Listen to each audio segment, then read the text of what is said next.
नमस्कार साथियों, इस शॉर्ट वीडियो के माध्यम से हम लोग एक मोस्ट इम्पॉर्टेंट टॉपिक के बारे में बात करेंगे जो कि शिक्षा से संबंधित है। भारतीय संविधान का अनुच्छेद 21A, अनुच्छेद 45 और अनुच्छेद 51A के अंतर्गत में 11वां मूल कर्तव्य अर्थात के 51A के बारे में हम लोग बात करेंगे। तो सबसे पहले बात करते हैं अनुच्छेद 21A के बारे में। तो सरकार क्या करेगा, 6 से 14 वर्ष के बच्चों के लिए निःशुल्क और अनिवार्य शिक्षा का व्यवस्था करेगा। ये बोलता है आपका अनुच्छेद 21A।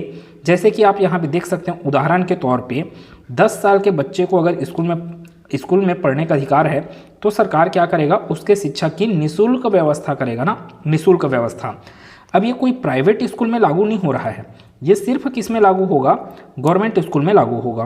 गवर्नमेंट स्कूल में देखेंगे कि 6 साल का बच्चा पहली क्लास में एडमिशन ले रहा है और 8वीं क्लास तक अर्थात 14 वर्ष तक उसको निःशुल्क शिक्षा का अधिकार है।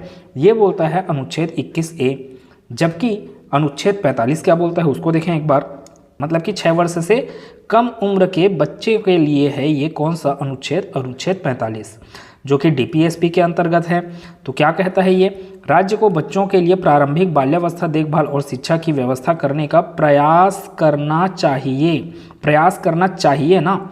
तो ये किसके अंतर्गत है, राज्य के नीति निर्देशक तत्व के अंतर्गत है, प्रयास करना चाहिए।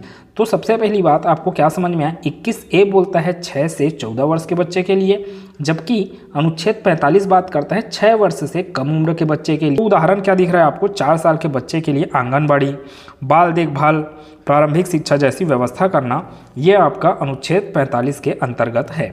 ठीक, आगे देखें और फिर बोलता है कि अनुच्छेद 51A के अंतर्गत में जो 11वां वाला मूल कर्तव्य है, 11वां वाला मूल कर्तव्य, इससे क्या समझ में आया कि आपने जो 21A के तहत 6 से 14 वर्ष के बच्चों के लिए जो प्रावधान किए थे वही लागू होता है किन पर भी, पालकों के ऊपर।